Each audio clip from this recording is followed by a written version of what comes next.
So the question is, how can we understand that there is a cell mutation? Do cells give us a signal? Yes, they change in odor, temperature, tissue density, and metabolism. What is our task as researchers? Our task is to analyze those signals and understand which is the most reliable one. There is no one of these signals stating that it is 100% that the cause. Sometimes there is one which is better than the other one, and the combination of 2 or 3 signals give us the results. So let's avoid odor, because we know that it is not that reliable. Temperature, it is very difficult to assess, because to build temperature maps, it is possible for small volumes. It is not easy and it is not reliable. As for tissue density, some kinds of cancers do not change in density, for example in the liver ones. As for fluorescence, the same goes for temperature, because beyond a certain distance from the surface we cannot see. As for metabolism, is an interesting signal. We have eliminated the other signals, but let's focus on metabolism, because for tissue density we need a lot of cells to understand there is a change. Consider that 1 cube centimeter of tissue is 1 billion cells, so it is too much to say it is an early diagnosis. So what is the best technique to identify cell mutation? Metabolism. Cancer cells take up to 70 times more nutrient than normal cells. That is how we can understand if a cell of a group of cells are eating more. Gordon Brunel discovered in 1953 the positron emission tomography. What does we do? We take nutrients to the body, oxygen to the brain, ammonia, rubidium, carbon, and then a compound, and the most common is sugar, glucose. A molecule of glucose is 10 raised to the power of 9 meters, and it is combined with an infinitesimal object, which is very small part called a positron, which runs a certain distance, and by chance it meets an electron. What is that distance? The distance is very important, because generally it leads to a mistake. When it meets an electron, it gives rise to 2 photons. So what is scientists' task? What is researchers' task? It is to capture as many signals as possible, because these signals show us the abnormal consumption of body cells in a particular area. So that is the nuclear phenomenon described in details. You find a positron going out from the nucleus, meeting by chance an electron, and runs a distance. That distance varies considering the radioisotope.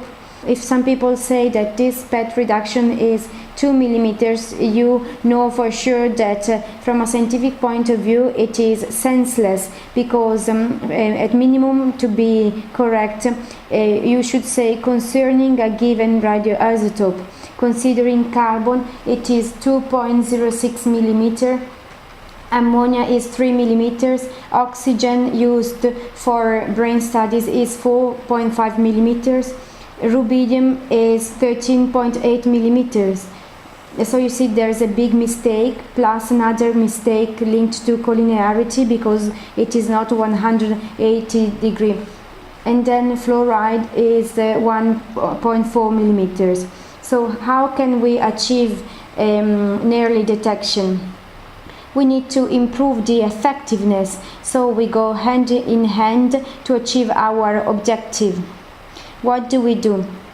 This was done a few years ago. Since we inject a substance in a patient, this substance circulates all over the body and emits photons. The most sense thing to do is to wrap the body's patient not with a ring, but with something that is very big, that is covering this patient at least until the knees. because we need to make also an assessment in terms of cost effectiveness to capture as many photons as possible, because if we capture as many photons as possible, we can reduce the radiation dose, which is harmful. We capture more photons and we can detect micronodules where there is a little concentration of this abnormal consumption in positron of glucose. Then at this point the following question is, what is that object capturing photons? It's crystals, the famous crystals. What is crystal? It is class 2. We have more than one crystal. So let's give a general overview of crystals.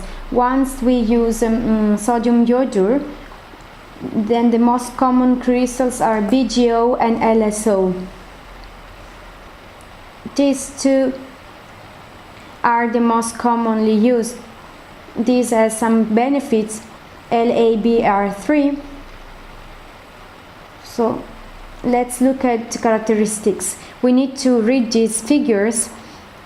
Actually, I do not want to spend too much time on this point, but what are the essential parameters? Density is one of them. For a certain thickness of a crystal, if we emit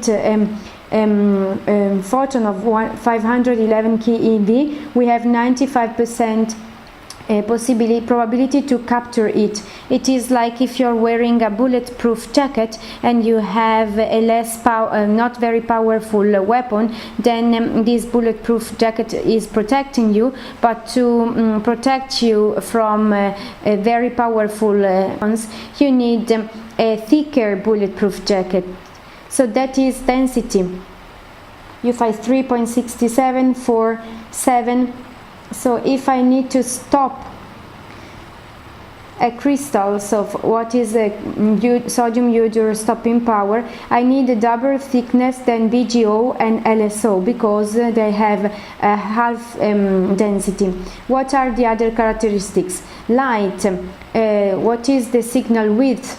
BGO is very low, LSO is very high. Then the signal duration, the shorter the better. So is one better than the other one? Generally, the closer to the ideal crystal is LSO, patented by CBI, sold to Siemens. But basically, people made us believe, and scientists made us believe and made Siemens believe that to improve PET we need to increase the crystal's effectiveness. But what is the difference of these two crystals? From 90 to 97% of effectiveness. So why spending so much money to have 5 or 10% more? Then this is a very serious inefficiency. Current PET are capturing PET 1 out of 10,000 signals. So if crystal has an effectiveness from 90 to 95%, then we need to make an assessment in terms of cost effectiveness. So I go on this issue. So at a certain point, the PET on the market are made with BGO or LSO. What is the difference between BGO PET or LSO PET?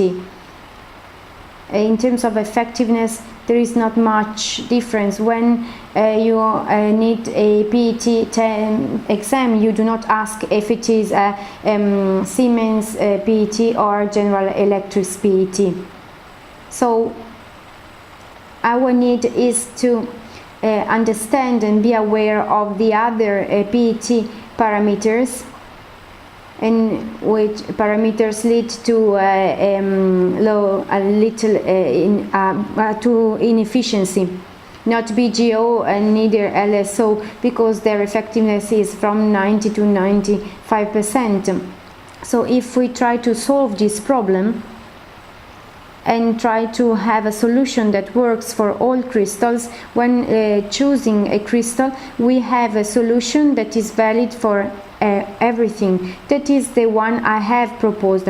So I can ask suppliers, how much does BGO cost, how much LSO cost, how much does LASPR.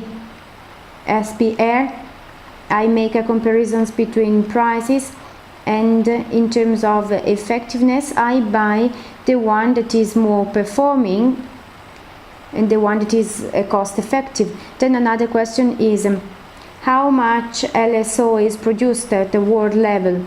If I want a machine performing a test from the head to the knee, I do not just need 16 centimeters. That is the problem with Siemens, which does not exceed this limit, because the production for the internal need was satisfied a few years ago. Before, they used half BGO, half LSO.